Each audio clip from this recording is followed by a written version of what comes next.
we're almost done with gases and math.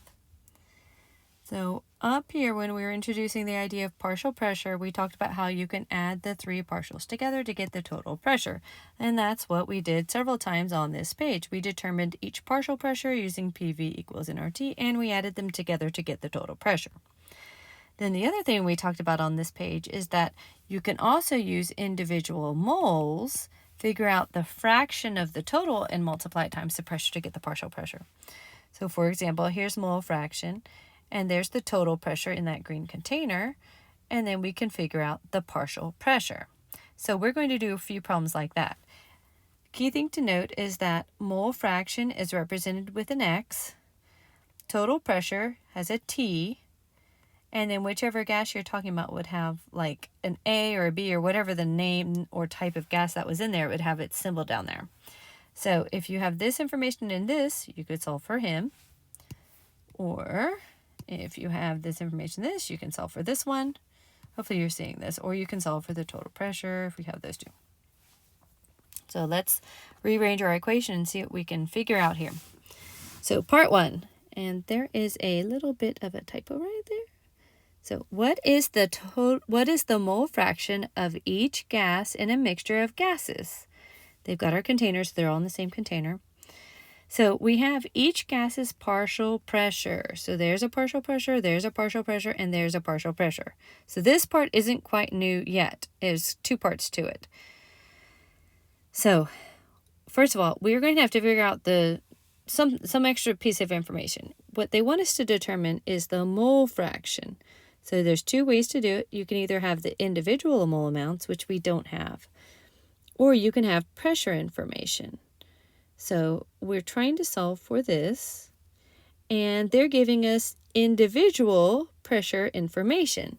They also are kind of hiding because they gave us all the gases. They also are giving us the total pressure information because those are the three total gases in the system. You've actually already solved this one for the total pressure. You might not remember, but on the previous page at the top, the total pressure, when you add those three numbers together, is 1.3 atms. So we have the total pressure and we have each individual pressure. So we're just rearranging this equation up here to solve for mole fraction. So we're dividing by P total, and those cancel.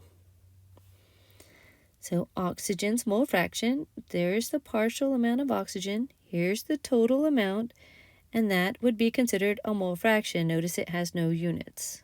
So that's oxygen's mole fraction. Then for argon, that's partial pressure. It still has the same total pressure. Put those numbers in and you get that one.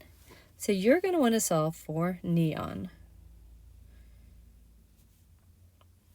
Before you do, we're also going to set up this next problem to make sure that you're good at it, and the final problem on this page. And you'll solve all three of these, the parts we're leaving open.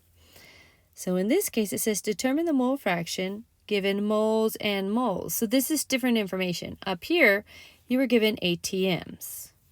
And this one, you're given moles. But kind of like the other one, you can get to total moles and you can get to a mole fraction. So the total moles is 0.87 plus 0.22, which turns out to be 1.09. That's your total.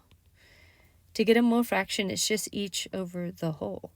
So for xenon's mole fraction, so here's this number here, and there's that number, just over the total amount. So then we'll get that mole fraction. So you're going to work and solve this one.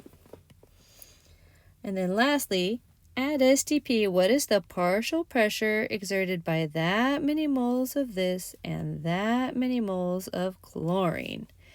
Hint, STP means how much pressure? 1 atm.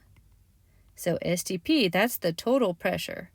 So the hint, whenever they give you STP, they're actually giving you the total pressure. And notice we have already from above, we know our mole fraction. So for example, our xenon mole fraction